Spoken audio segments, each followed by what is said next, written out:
FC Bayern Munich 8, FC Barcelone 2. Hier soir, on a vécu un match historique qui restera dans les mémoires durant longtemps. Je vous propose d'analyser les causes de ce résultat-là, des causes qui, pour certaines, vous le verrez, sont bien antérieures à la dispute de cette partie.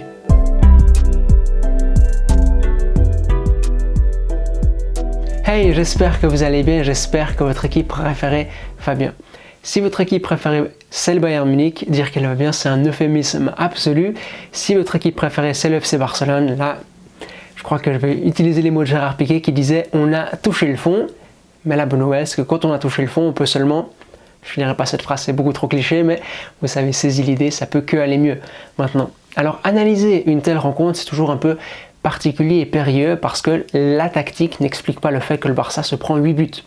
Ce que je vous propose de faire dès lors c'est d'analyser 2-3 aspects tactiques qui ont été intéressants, qui permettent d'expliquer ce qui se passe sur les premières minutes et qui sont intéressants aussi parce qu'on pourra les garder à l'esprit pour la suite de la compétition concernant le club bavarois. Ensuite, une petite partie sur le Bayern Munich et puis une plus grosse partie, peut-être que vous attendez davantage sur les mots du FC Barcelone, qu'est-ce qui fait qu'on en arrive là aujourd'hui. Avant de rentrer dans le vif du sujet, quelques éléments pour se rendre compte d'à quel point cette défaite est historique.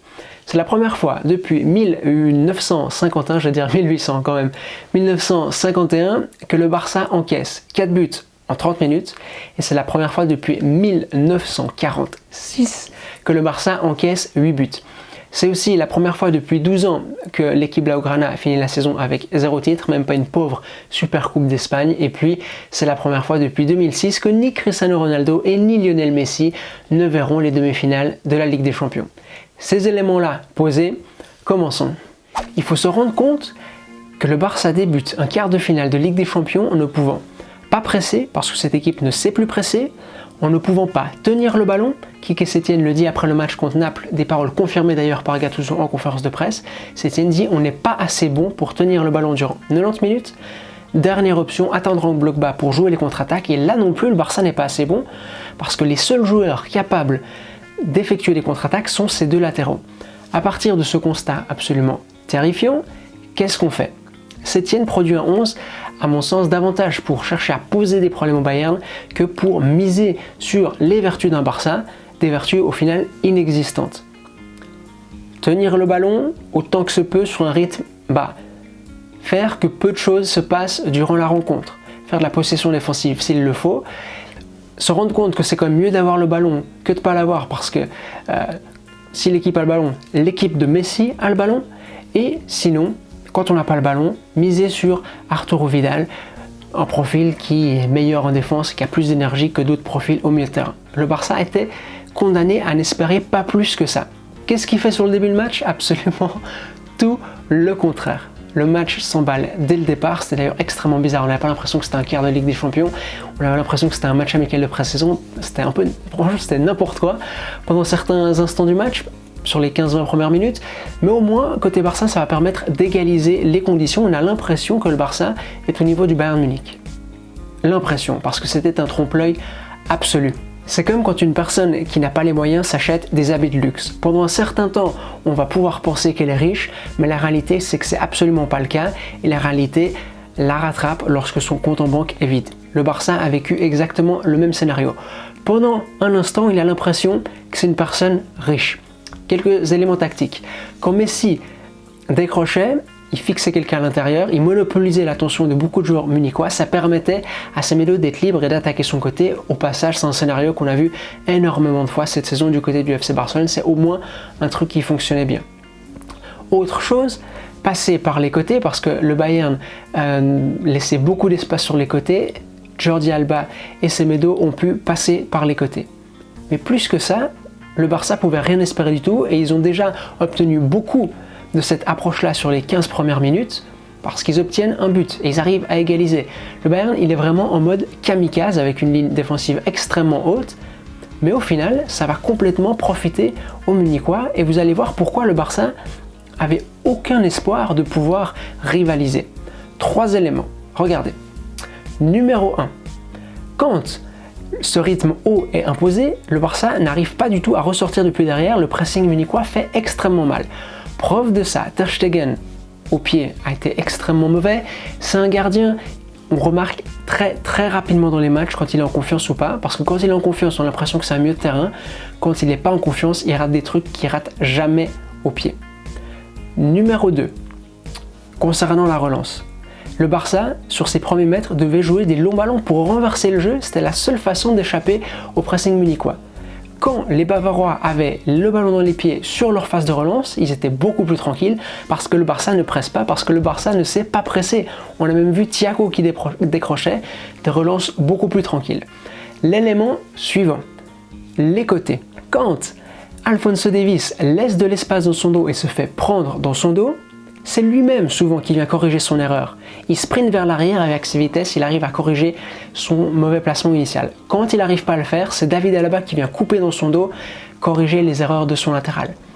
Quand Nelson Semedo, pour sa part, est pris dans son dos, soit il ne revient pas et ça donne le premier but, soit il revient trop tard, ou soit c'est Gérard Piqué qui doit sortir pour corriger son erreur, mais Gérard Piqué n'a pas la vitesse d'un David Alaba. Encore, là on voit que le Barça n'est pas au niveau du Bayern Munich. Et troisième et dernier élément pour illustrer cette différence d'aise dans ces conditions, le Barça, quand il arrive à attaquer la surface bavaroise, il le fait avec un joueur, maximum 2. Le Bayern, lui, quand il attaque la surface blaugrana sur les transitions, il le fait avec 3, 4, voire 5 joueurs. À un moment donné, quand il y a 1-1, mais le Barça est en train de prendre l'eau, je ne comprends pas pourquoi le Barça commence pas à utiliser les joueurs qu'il a dans son 11 de départ et commence à ralentir le rythme. Là, qu'est-ce qu'il fait? Il jette de l'essence sur le feu, convaincu que la fumée produite va lui permettre de profiter du chaos et de piller l'arrière-boutique bavaroise. Au final, ce qui se passe, c'est que le Barça est complètement pris dans l'incendie. Et à partir de cet instant, ils ne vont plus jamais pouvoir revenir dans le match, ils sont complètement dépassés. Côté munichois, une chose que je voulais souligner, au-delà du fait que le plan de jeu est très risqué, mais que dans ce plan de jeu, le Bayern va toujours sortir avantagé. Dans ce calcul coût-bénéfice, les bénéfices sont infiniment supérieurs aux coûts qui sont déjà plus élevés que sur un match habituel, encore une fois en raison de cette ligne défensive très haute et de cette approche un peu en mode terroriste du Bayern. Ce que je voulais souligner, c'est le rôle de Thomas Müller. J'ai adoré son match. Il était absolument insoluble le problème qu'il posait à ses adversaires. Si Thomas Müller décroche et qu'un central le suit, ça ouvre un espace dans son dos. L'anglais en fait les frais à un moment donné. Si Thomas Müller décroche et personne ne le suit, il est seul dans le dos de Sergio Busquets. Troisième option, si Thomas Müller décroche au niveau des milieux de terrain et qu'un milieu le prend, ça monopolise l'attention des milieux du Barça parce qu'ils ont plusieurs hommes à marquer. Ça fait que Sergi Roberto doit venir à l'intérieur pour marquer quelqu'un et ça fait que Davies se retrouve seul sur son côté. À chaque fois qu'il reçoit le ballon, Sergi Roberto, il est au milieu de terrain et il doit coulisser pour venir fermer l'espace. Évidemment, il arrive toujours en retard. C'est comme ça qu'on comprend aussi le festival fait par Alphonso Davies. Le fait d'avoir voulu se calquer sur le rythme du Bayern parce que ça avait apporté des bénéfices à court terme, ça a précipité la chute du Barça, un Barça qui a rapidement périclité.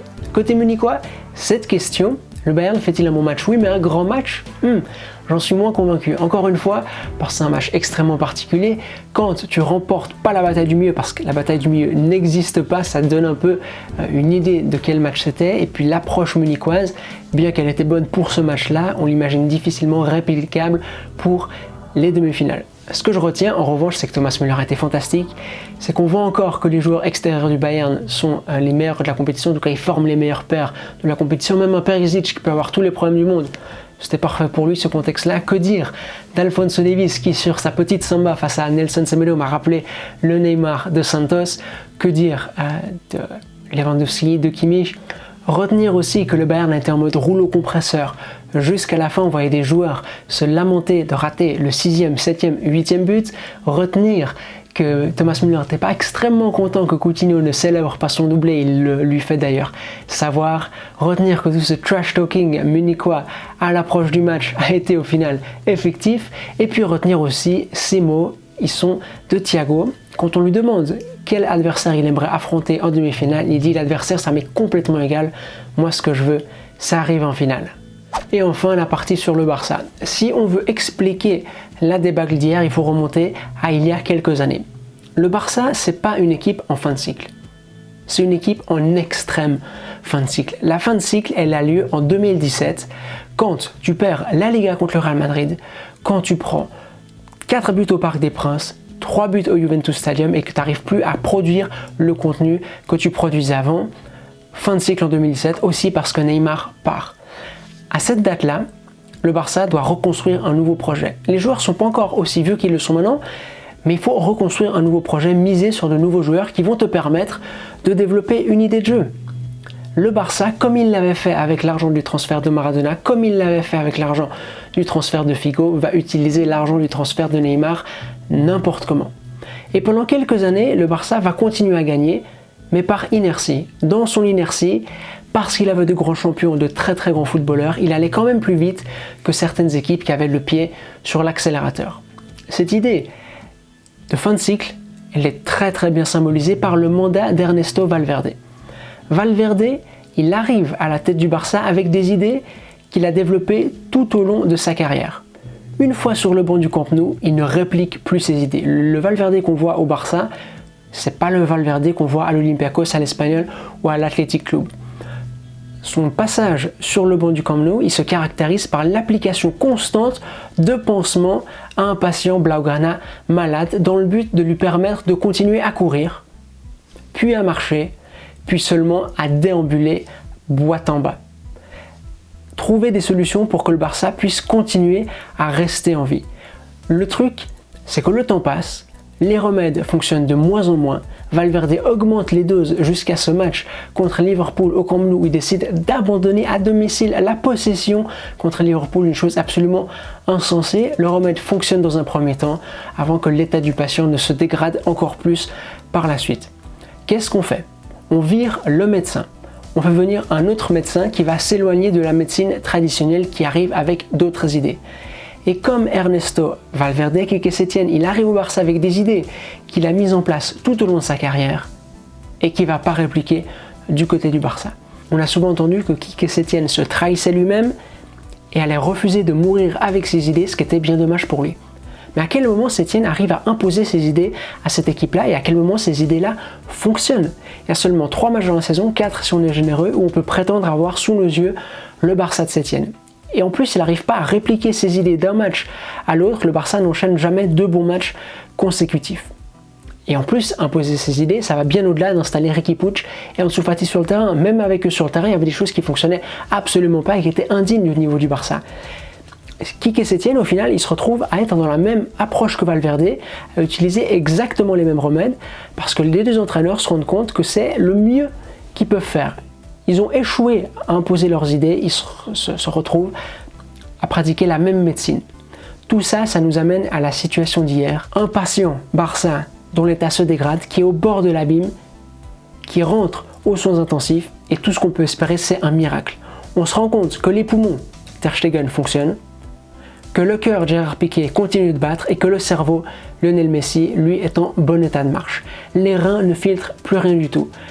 La vésicule biliaire, on oublie. Le foie, quel foie? Tout ce qu'on espère, c'est qu'on arrive chez le médecin et qu'il nous dise il vous reste 3 semaines à vivre, qu'une intervention de la Providence extende ce délai à 6, 9, 12 semaines. Au final, comme on parle de football, la Providence n'intervient pas et arrive ce qui devait arriver. Enfin, la question du style. De 2015 à 2020, les équipes qui remportent la Ligue des Champions sont des équipes qui savaient s'adapter à différentes circonstances et à différents scénarios dans le match, des équipes complètes. Le Barça 2015 fait partie de ces équipes-là, mais c'était quelque chose d'assez contre-culturel pour le Barça de l'époque et de plutôt ambigu. À partir de cet instant-là, le Barça va avoir un problème. Il cherche à cultiver son exceptionnalisme. Il cherche à rester fidèle à cette idée selon laquelle le football peut changer. On l'a beau être dans un football de transition, les autres équipes peuvent jouer de la façon dont elles ont envie. Nous, on sait que si on mène à bien notre jeu de position, on sera la meilleure équipe et quand on est la meilleure équipe, on remporte la Ligue des Champions.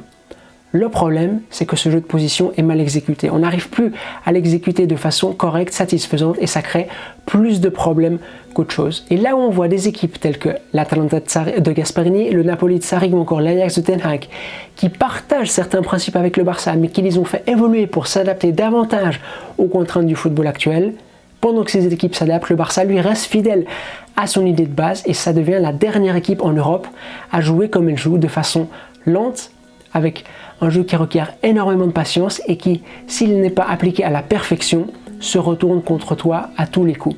Et voyant que le jeu de position n'apporte plus les satisfactions d'avant, parce qu'il est mal exécuté, mais n'apporte plus les satisfactions d'avant, le Barça se met à douter. Il se met à douter de cette croyance. Il se pose la question que tout croyant se pose, est-ce que je suis en train de croire en le Dieu correct? Est-ce que je ne serais pas en train de commettre l'erreur de ma vie? Et le Barça doute. Et le Barça se remet à douter à chaque approche de Ligue des Champions. Il remet en cause des choses qui paraissaient jusque-là innégociables. Et ça nous amène au match d'hier, où on aborde un quart de Ligue des Champions avec cette question, avec ce doute existentiel. Est-ce que je dois avoir le ballon ou ne pas l'avoir?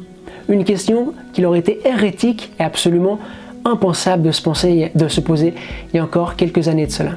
Voilà, c'est la fin de cette vidéo qui, j'espère, vous aura plu. Félicitations au Bayern. Côté Barça, le mal est extrêmement profond, la situation est extrêmement complexe. En plus, si on voulait l'aborder dans sa globalité, parler du volet institutionnel, ça nécessiterait une vidéo absolument dédiée à ce sujet-là. C'est pas exactement le moment ni le contexte pour le faire, on le fera peut-être par la suite. Si cette vidéo vous a plu, néanmoins n'hésitez pas à lui accorder un pouce bleu, ça m'aide beaucoup ces temps, ça me ferait très plaisir. Je suis très content de voir les taux de pouces bleus qu'il y a sur ces analyses, j'espère qu'on va continuer. N'hésitez pas non plus à vous abonner pour ne pas rater les prochaines vidéos. Les prochaines vidéos, elles arrivent ces prochains jours, à commencer par demain avec l'analyse du dernier quart de finale au LCT. D'ici là, portez-vous bien, passez une excellente journée. Nous, on se retrouve dans 24 heures. Allez, à toutes!